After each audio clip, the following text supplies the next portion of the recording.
গ্রামের শেষ মাথায় কাঁচা রাস্তার পাশে দাঁড়িয়ে আছে ছোট্ট একটা ঘর। বৃষ্টিতে যার চাল দিয়ে চুই চুই করে পানি পড়ে। এই ঘরেই মিন্টু তার পরিবার নিয়ে বসবাস করে। মিন্টু একজন সাধারণ কৃষক। তার স্ত্রী ববিতা, ছেলে বিট্টু আর ছোট্ট মেয়ে মিতাকে নিয়েই তার অভাবের সংসার। এরা গরিব ঠিকই, কিন্তু ওদের সংসারে মায়া, ভালোবাসা আর স্বপ্নের অভাব নেই।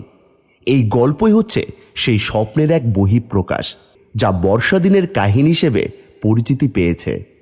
সকাল 9টা, ঘরের চাল ফুটো। সেই ফুটো চাল দিয়ে চুইয়ে চুইয়ে ঘরের ভিতর পানি পড়ছে।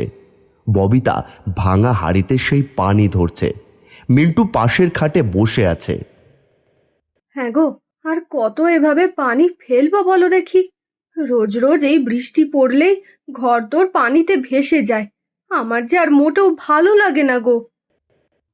এইবারে ধান ঠিক মতো পড়লো না।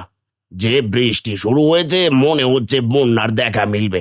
মাঠ ঘাট সব পানিতে ডুবে গেছে, ফসল ফলছে না। দুমুঠো যে চাল কিনবো সে পয়সাও নেই। চাল কি দিয়ে ঠিক করব ববিতা? ঠিক সেই সময় বিট্টু ঘরে ঢোকে। তার সারা শরীর বৃষ্টির পানিতে ভেজা।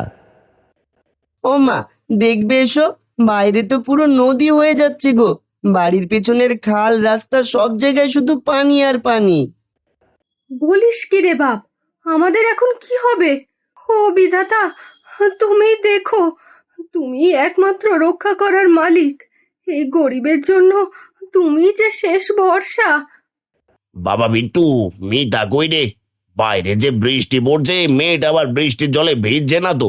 যা রে বাপ, বোনকে খুঁজে আন। এই অসময়ে জ্বর বাঁধলে আর এক বিপদ হবে শেষে। মিতারে দেখলাম জংলার ধারে বসে খেলছে। সে কি রে, শিগগির যা, মিতাকে ধরে নিয়ে আয়। এই পানিতে ভিজলে যে মেয়েটা অসুস্থ হয়ে যাবে। আচ্ছা মা, আমি যাচ্ছি।